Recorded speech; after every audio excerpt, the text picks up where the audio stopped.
So today marks the last day of the Yulin Dog and Cat Festival, and a vigil is being held in 22 cities around the world.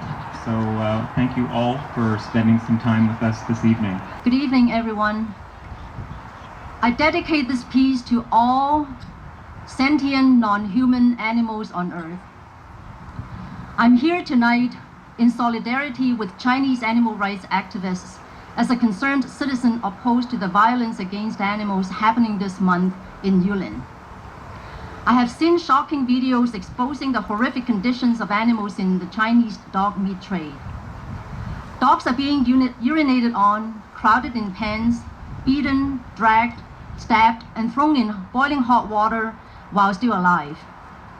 The videos I've seen are so horrific that it's hard to believe they are real. I'm here tonight to mourn the deaths of tens of thousands of dogs who have been mercilessly tortured and killed in Yulin in the name of culture. I'm Chinese.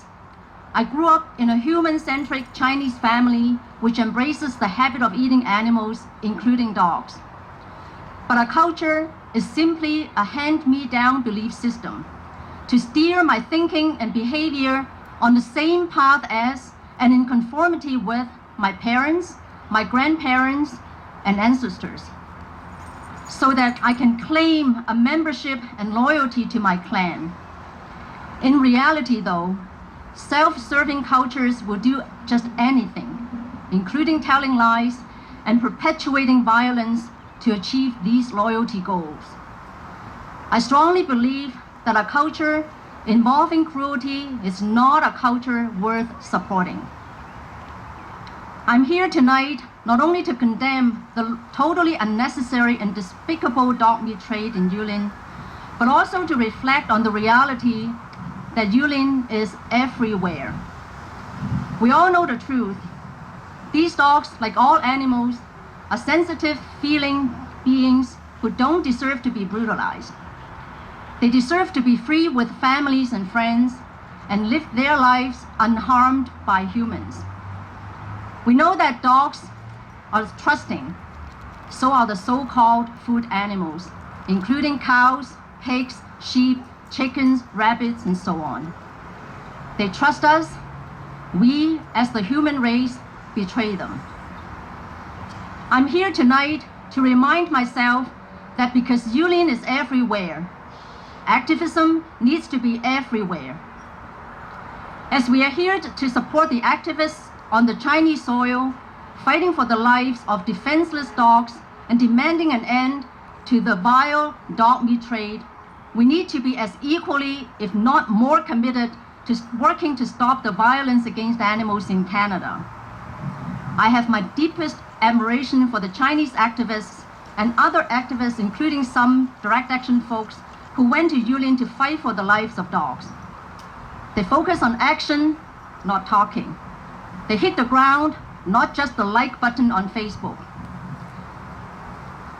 They face intimidation unfazed, and rescue animals undeterred. In a world full of Yulin, veganism is not enough. I believe activism has to be the moral baseline in order to stop animal suffering and dying by the billions every single week worldwide.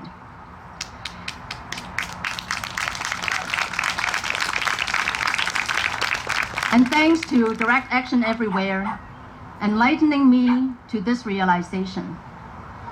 For as long as I see animal exploitation in our food systems, I will never stop saying, it's not food, it's violence. Thank you.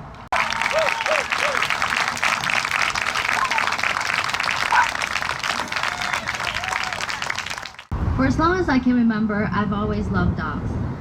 When I was very young, I loved them so much that I told my parents I wanted to be one.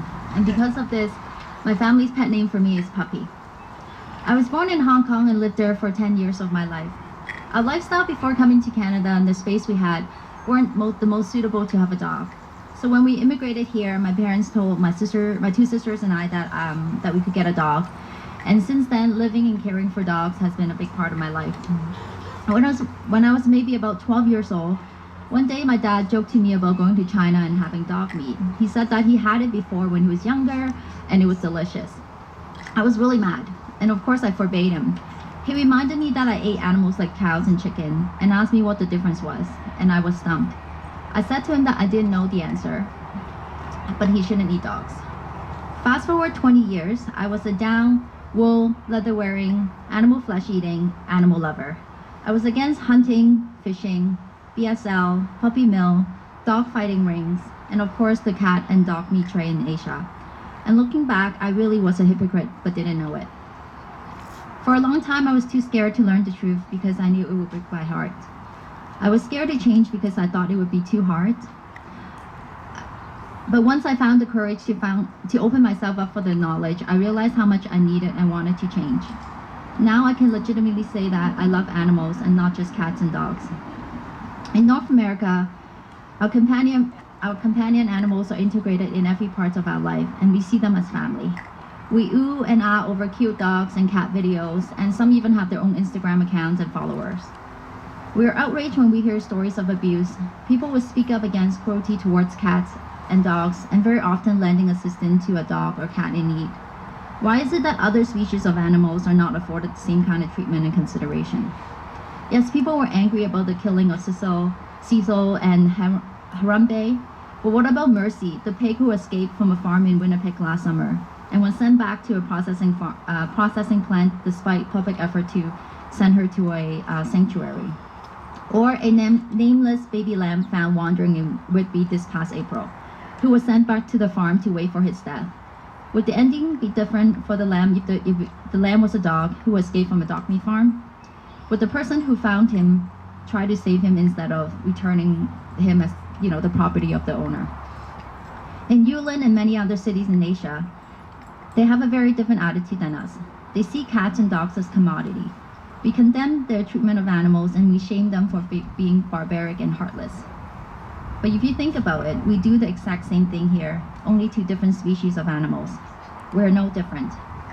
Debbie talked about the shocking footages she has seen of the Chinese dog meat tray. I have seen similar conditions in Toronto. Through bearing witness at the Safe Movement vigils, I have seen injuries from electric rods on pigs, frostbites on their ears in the winter, and pigs dying in the summer. Chicken feet left in cages on transport trucks because they were broke off from rough handling by human beings. Through undercover videos, many of us have also seen footages of animals brutalized by humans on farms and slaughterhouses. These are not isolated cases. Cats, dogs, farm and marine animals may look different, but they have the same capacity to feel emotions like joy and pain. They all deserve the same right, the fundamental right to be free from enslavement and exploitation. You don't need to love our animals in order to know not to hurt them. You just need to understand that that's the only right thing to do. Thank you so much for taking time to attend this vigil today and speaking up for the 10,000 Yulin victims brutally killed for their flesh and skin. At the same time, we must remember the 150 billion animals who will be abused and slaughtered this year. We must demand justice for all animals because Yulin is everywhere. Thank you.